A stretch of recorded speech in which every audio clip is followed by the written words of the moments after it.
Hey, my name is Kyle O'Brien. I am an operating partner at Revaya, a growth equity firm headquartered in Paris, and founder of Startup ROI, a weekly newsletter exploring global technology trends and how they manifest themselves in France. Super excited to join forces with Kunal, my co host, and expand the Finding Genius series to include innovative VCs and founders from all over Europe. Today, we have an incredible guest to kick off our European roster. Jean-Charles Samuelian-Werve is the founder and CEO of Allen, a French health tech with ambitions to be the healthcare super app of Europe. I've been following their journey for some time now, first as a user of the app and now as a commentator on the sector. In fact, I wrote my very first article on your startup, Jean-Charles, so it's really a pleasure to finally chat with you. So welcome to Finding Genius. Thank you, Kyle. I'm really honored to be there on iConnect. It's very exciting to have you on here. And as an outsider I'm based out of New York, so as an outsider, French tech ecosystem, reading about your bio was very interesting and compelling. And I know you've been a programmer since 12, have launched several companies and been a founder in most of your professional journey. As an outsider, can you share a bit more about the French culture around entrepreneurship and then share a bit more from your journey from launching Expliseat into healthcare? Yes, I believe entrepreneurship has changed a lot in the past century. There have been different phases. There have been some industrial entrepreneurs a bit more than 1 century ago that shaped what we call the CAC 40 companies of today. So it could be L'Oreal and so on. Then I would say, when I created my first company, real company 12 years ago, entrepreneurship was not seen as a good thing. When you were in the top universities, you were not looked at someone great when you were starting a company. You were looked at someone a bit crazy that is not taking the right decision. And I think it has changed tremendously in the last 5 to 7 years. For a few reasons, there were more success that were inspiring, I think. There were also an ecosystem that has been booming, and I think that the simplification of entrepreneurial contexts that the state has been pushing has really helped as well. But I think mostly it's when you have role models that you want to have that journey. And I would say when we created Expliseat, we didn't have that many role models. I was lucky enough to have the father of one of my best friends when I was a teenager that was an entrepreneur. So I had that vision of what it would be and what was a business plan and the beauty of building things for yourself. But I think most French people didn't have access to that. And now it has changed, and I think it's great. So can you tell us about more specifically around your journey from kind of moving from aviation into healthcare? How did you pivot in that direction, and what was your thought process behind that? I would say that healthcare was always the thing I wanted to solve. I come from a family of doctors. Both my parents are psychiatrists. My father was manager of hospital in Marseille. So I grew up in that world where I witnessed all what was amazing about our healthcare system, but also a lot of dysfunctioning elements and frustration on the doctor side. Yep. On the user side, I would say, on the citizen side, I always was ashamed and surprised by the complexity of the system, how it was not adapted to who you are as an individual and how you had to adapt yourself to the system, which I found totally crazy. And being a geek when I was young and loving to build stuff, and I think internet and was, for our generation, something totally magical where you could have more knowledge than the generation above you because you were once while you were 12 or 13. I always felt that I would like to combine health and technology, and that would be my way. I also am passing out when I see too much blood, so I was pretty sure that I would not be a doctor. And so when I was at university and in my engineering school in France, I was already working on healthcare ideas. And one of my friends, Ben, came up with that idea, which was a bit crazy, to say, just let's think about aircraft seats. And we were still students. So I did that as a side fun experiment. And it went very fast. So we had people giving us money, and so we created the company, and we did it. And at some point, one of my grandfather was diagnosed with lung cancer, and I was connected again very deeply to the inefficiencies of our system by the complexity to understand what you have to do and the need of a network. And hopefully my parents were both doctors and connected, so we could have the right information, but it was really unfair. And in parallel, as an entrepreneur, I had my journey where about well-being and self-awareness, where you see that your daily actions can also improve your health, and you can really have a preventive approach to who you are and how you live. And all that combined, one night I just woke up and I knew that doing more Expliseat was fascinating and exciting, but would be a waste of time compared to what was in my guts. And Right. so I organized, and not in a very smart way, but my exit. I think I communicated poorly to my co-founders and the team to go into the unknown and just start a new healthcare company. I didn't know what it would be. I didn't know the details, but I know that it was my journey as an entrepreneur. And so I just leveraged what I knew, which was navigating very complex industry. Aerospace and healthcare are very regulated, very complex, and try to bring delight and member obsession to those industries that has been very focused on themselves. When the system is very constrained, people focus on the system. And that's why having newcomers that have a fresh view and that can understand the constraint, but step out and bring a lot of innovation, I think makes a difference. And we were lucky enough not to be scared about the regulation. So to say, we knew we wanted to build the all-in-one healthcare partner for European, like to be the only interface they have with the healthcare system, creating a lot more intuitive, personal, proactive health and well-being. But we decided to start by creating a health insurance company because it was at the center of the system, connected to every stakeholder. 96% of French people had one. And we felt if we do that job well, and then we add layers of healthcare services, we will become that all-in-one health partner. As you talk about the layer of services that you added on, can you talk a bit about the dysfunction in the health trends that you mentioned a few times on why you chose insurance and then the other dysfunctions that you're targeting as you go on? Definitely. So the healthcare system, first, it's very expensive for society, which I don't think is a bad thing, but we need to acknowledge it's 12% of our GDP. So as a society, we invest a lot in health. And for that investment, the outcome needs to be amazing. And what we see in the system is that first, you have to adapt yourself to the system. It's very reactive and not proactive. So, and I think in France, it's named assurance maladie, which is a good example. So it's illness insurance. It's not even health insurance. It's illness insurance, which means like we pay to solve problems that happens. And we pay at every action and not to keep you healthy. So there was that thing where it was really reactive and proactive. The second layer is that you have many stakeholders, many intermediaries, and so it's really hard to navigate that system. It's really hard to know what you can do. It's also very hard to compare quality and outcomes. So making educated decisions is tough, and that's why you see so many people going to the online forums or on Google and finding information that is very variable in terms of quality, but believing that information has a lot of value because it's a way to get that knowledge that the paternalist relationship with doctors didn't provide at some time. And now it's evolving and doctors are changing and the system is changing, but we felt that money was poorly allocated, data was poorly used, there was no member obsession, so all products were cold, poor user experience, poor user interfaces, and there were no alignment in terms of incentives between the stakeholders. And that's why what we are trying to solve. Health insurance made a lot of sense because first, it's connected to every stakeholder. So it's connected to the end user, to companies, to pharmacies, to hospitals, to doctors. It's at the center of the system.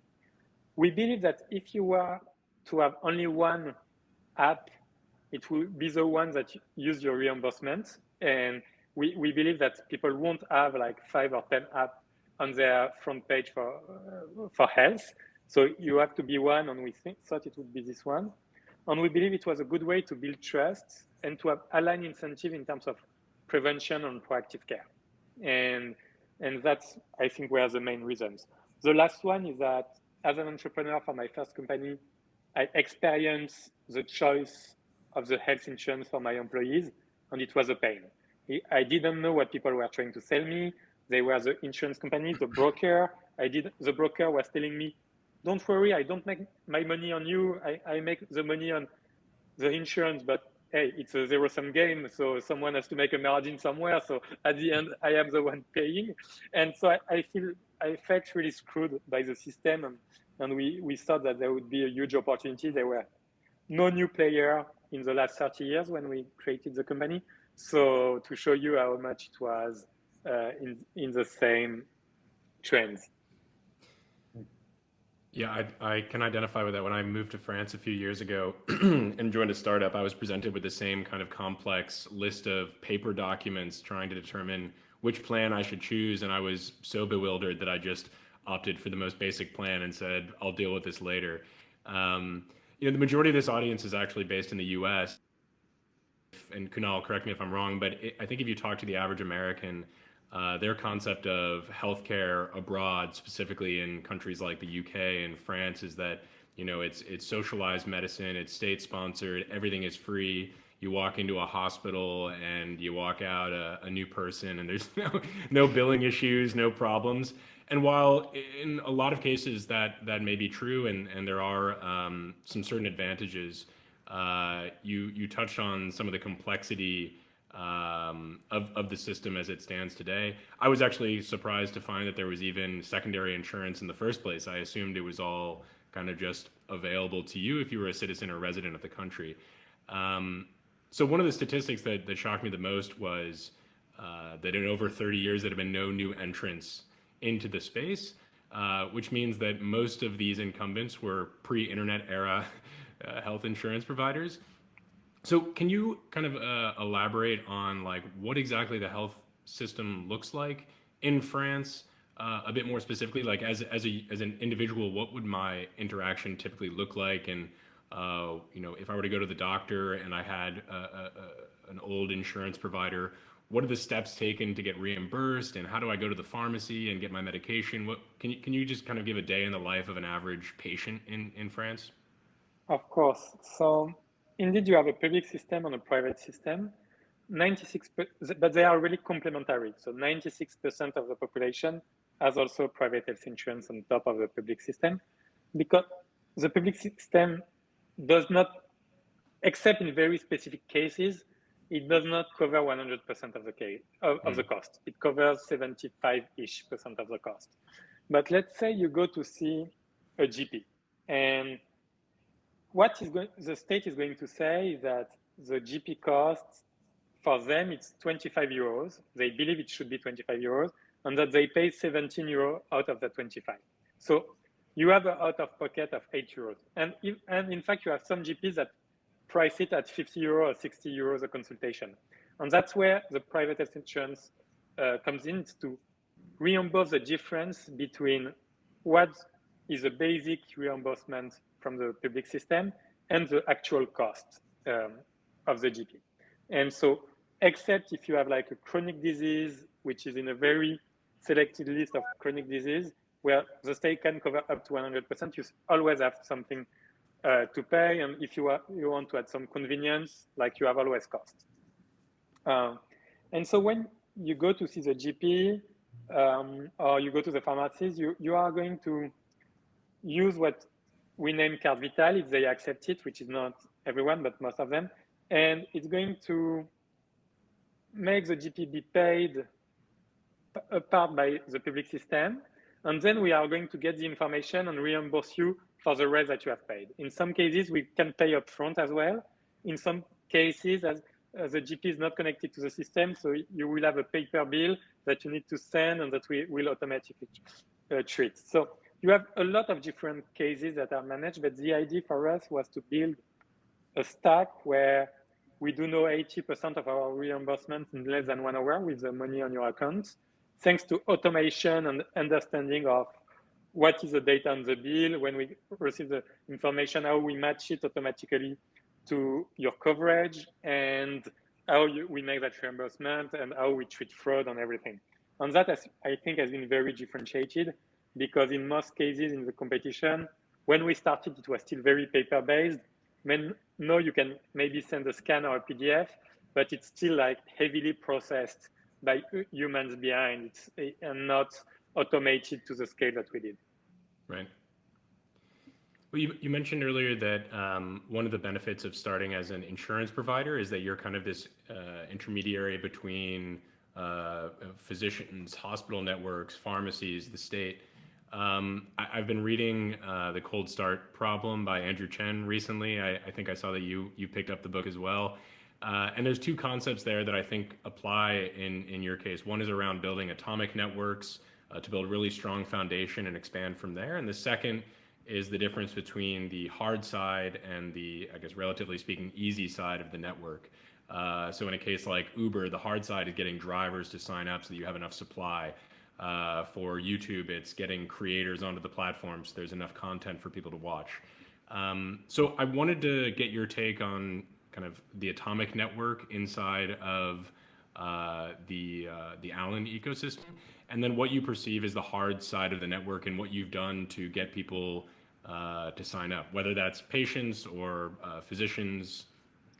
Yeah, I think it was definitely an atomic network, and we still see it where. So we have a lot of distribution, which is B2B. So we sign companies that provide health insurance to their employees, and so in France, companies, but it's the same in Belgium or in Spain, they can provide health insurance to their employees. In France, it's mandatory for them, in fact. And so there is only one provider, and it's almost 100% of the employees that get it. And so you really need to approach your market into sub-segments. So we started, for example, with the very small tech companies, and we try to build a brand there and some logos. And now we have also a very strong market share in hospitality, hotel and restaurant, or in daycare, or in factories. But each time it takes time to create the atomic network in that industry, and then there is word of mouth between employees, HRs, and it grows. On the supply side, one thing that was great in France and a bit different, the same in Belgium, a bit different in Spain, but we didn't have to build a network of doctors, because the doctor more or less negotiates its price with the state, I would say, and they cannot do different prices depending on your insurance, theoretically. And so we plugged in onto that system, and we had a lot of layers of information.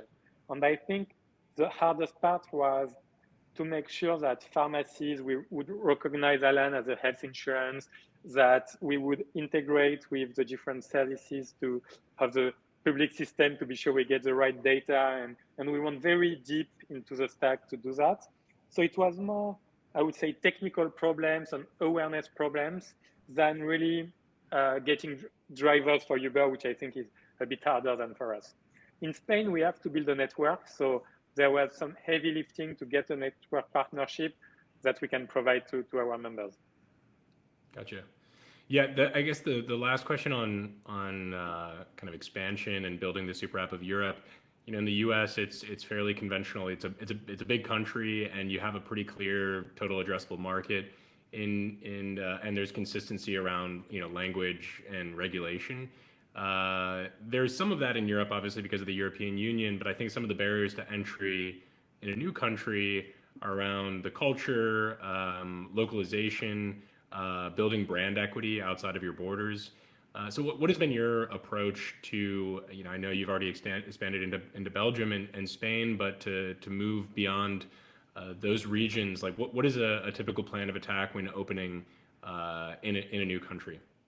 So indeed, every country is very different because you have different healthcare system, different regulation in some ways. But at the end, the jobs to be done for the human being at the end is the same. They want to be healthy. They want it to be simple, intuitive. They want to be reimbursed fast. They want to be able to chat with a doctor. They want to be able to take care of their mental well-being, and we provide that. So the idea is really how you build the technologies and the platforms that allow you to adapt to the specificities of the country while having an underlying level of abstraction that you can reuse and go faster. And we are the only one to do that. But what is really interesting is that the learning that you have from Spain are going to feed your product in France and in Belgium. And you're learning in Belgium because like the way those systems have been organized a bit differently, there is a lot of good things and bad things which are different, and so you learn a lot. But the really exciting thing for us is when we decide to launch a new country, we go very deep. So we hire a local team with a local general manager, we build local insurance products, we connect to the local healthcare system, but we reuse a lot of building blocks that we have. And that's why we don't grow like some other companies, like every country at once. We do it in a very cautious way. But the big opportunity, again, as healthcare is 12% of GDP, every country has a need. Every country has a big market. Every country has a lot of complexity in the healthcare system. Every system is more reactive than proactive. Most systems are not tech-enabled at all. So we just see a massive global opportunity to create a company. It's just a matter of what is the pace that you can sustain as a company to do it. Right. And before Super App and some of the other questions he has here, I was wondering, you were mentioning in the beginning how French entrepreneurs are usually a bit more measured and tempered in their approach of launching a company. To be the case, but perspective on venture capital in France and your specific perspective on raising that capital fuel this cross-country growth that you're seeing, and how has that evolved in your thinking as an entrepreneur over the last 10, 15 years too? I would say that the system has completely changed here as well. So when we created my first company, I think it was harder to identify who were the players and where the money would come from, but still there were some good VCs. You just had to find them. And I don't really like entrepreneurs that complain saying that there is no money or there is no VC. I think when you have a good company and when you work hard, and you will find it. And some systems are better than others, and sometimes there is more money. But when there is too much money, I don't think it's super healthy as well. So, but no, I think what has mostly changed in the last 5 to 6 years is that you have every international investors from the US, from Asia, from all over Europe that invest in France. So if you have a good company, and there are many amazing companies in France, you will find financing. And I'm not sure it's a problem. I think there is still room for having a very healthy public market in Europe to have great IPOs. And you have good examples with Spotify, Adyen, but we need a lot more. We need definitely a lot more to create that. There could still be more financing of growth, but on our cap table, we have Temasek, we have Coatu, we have many international investors, and the fact we were in France was never a topic. So I think no investors think globally. They see that France is a very attractive country to invest in. In fact, like a lot have changed, and that you have great entrepreneurs with global ambitions. I think the scale of ambitions has also changed, and in the good way. So I'm very bullish, in fact, in terms of the ecosystem in France right now. That end, I mean, it's very clear to me that you're a student of Silicon Valley. You very clearly build in public on Twitter. You have an active Substack, which I think is kind of unconventional for a French founder. I've worked at startups in the US and a couple of startups in France, and I've seen some of the differences between company culture, just density of talent and skill sets, approaches to problem solving, level of comfort with kind of failing on projects. So I wanted to get your sense on kind of where you learned to kind of operate the way you do, and how taking inspiration from kind of early Silicon Valley culture and incorporating that into the French tech ecosystem, how that what works and what doesn't, and what have you kind of morphed or adapted to work well in France and more broadly in Europe. I even think that within Silicon Valley, you have many cultures because like the culture of Amazon is very different. Amazon is not really Silicon Valley, you would say, but even Facebook and Google are not exactly the same culture. And what I do think as entrepreneur, we need to know what is important to us in terms of values. And for us, it was about attracting the best talent in the world, changing the mindset about risk-taking and failure in France. I think it was a big challenge indeed. Radical transparency, member obsession, distributed ownership, giving a lot of power to people, and growth, personal growth. And those values, I would say, we learned them, at least personally, I learned them in my first company on knowing what was important for me. I didn't know culture was important when we created our first startup when we were 22.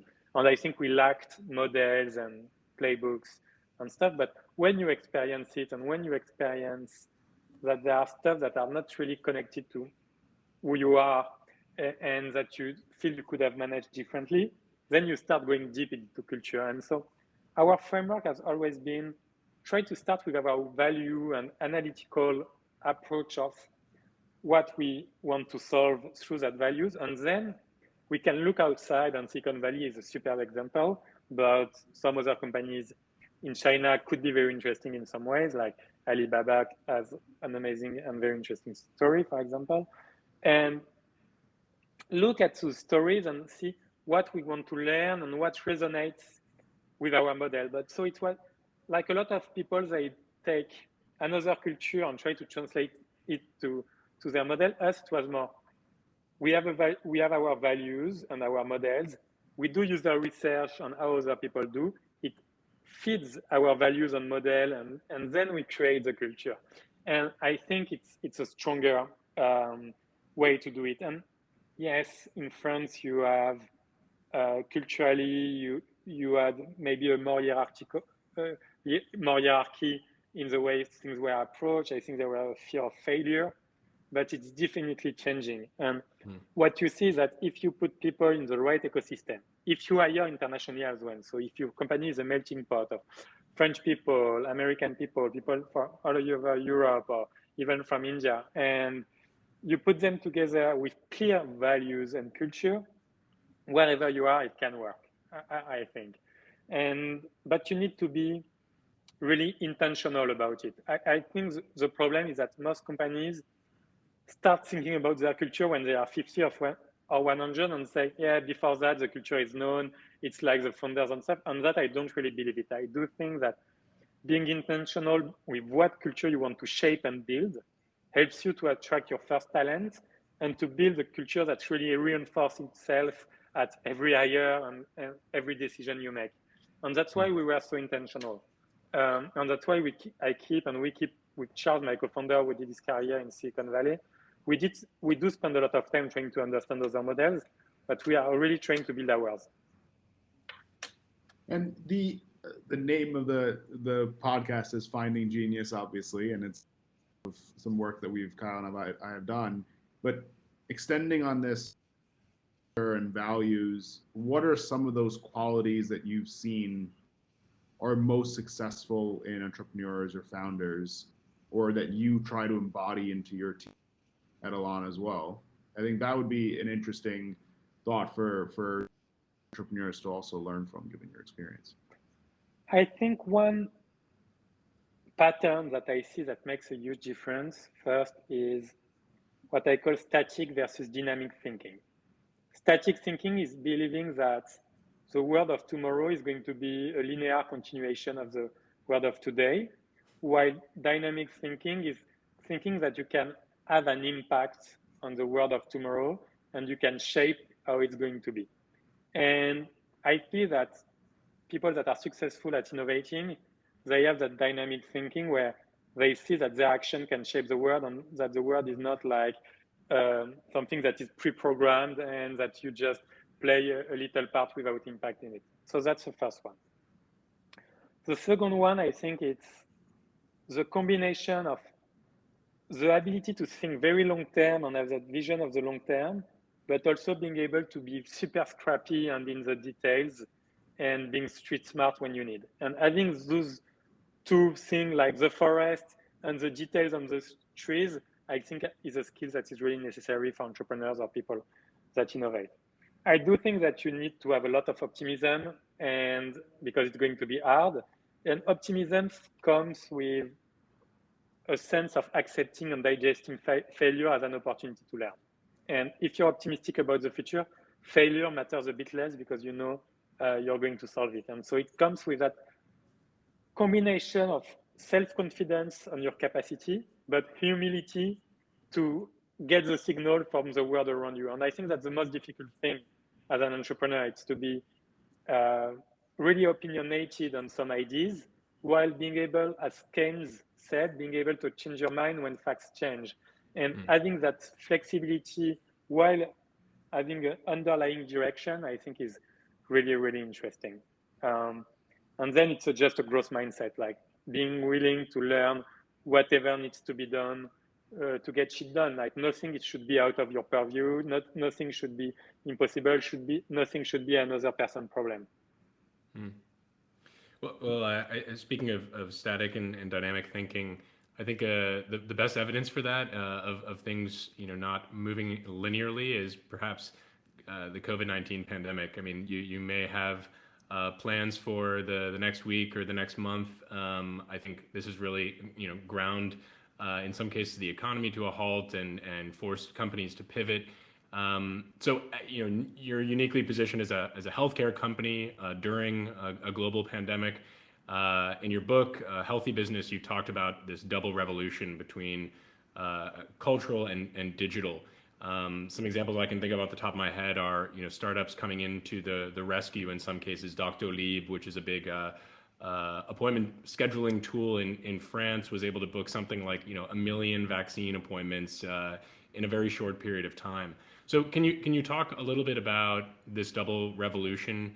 Perhaps this is a good kind of point on what, how COVID-19 shaped your perspective and what it was like to be a health tech company in the kind of middle of a pandemic. I think it was mostly a matter of responsibility. When you are a healthcare company during a period like that, you have to operate, you have to be there. So for us, it's really proved that our culture was efficient, of distributed ownership, of asynchronous work. Like we didn't lose 1 minute doing stuff. Then it showed that our mission was more important than ever, providing accurate, specific, easy to digest, intuitive information about the pandemic was something that our members loved. Providing a medical chat where video teleconsultation where people needed it the most, I think made a huge difference in their life. Helping HRs and companies to navigate the crisis and to make decisions about, like for the first time, they had decisions that could have an impact on life or death of their employees, and giving them the tools to make those decisions, I think was really important. It also, I think, accelerated a trend that we always believed very strongly in about mental well-being and mental wellness in the workplace and mental health. That's why we launched Alan Mind to help people manage anxiety, burnout, being disconnected, working asynchronously or remotely, using like Cognitivo, TCC, so therapies and comportamental therapies, and allowing you to chat with therapists or to do visio and creating a lot of content around that. And we really see the impact on people. And so for us, it was really just a catalyst of our mission. I think we gained a few years in the digitalization of healthcare. Healthcare became more, and well-being became more top of mind, both for individuals and companies. And I think it's great that we we start thinking about that. You have a lot of new trend towards work where people are changing their relationship to work. Employee retention is an even bigger problem than before the crisis. And I think that companies that will invest in the health and well-being of their employees will increase significantly retention. At least it's what we are witnessing. And I think it also it forced you to define your company culture.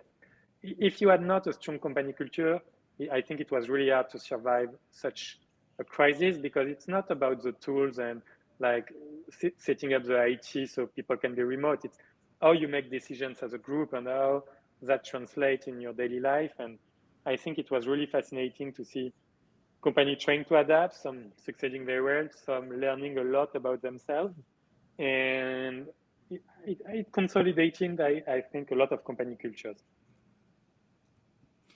Very cool. Well, I want to be respectful of your time. I know we're coming up on the 40-minute mark here. So, Kunal, if you have any other questions, I think fire away. Otherwise, I think that's a really nice closing point.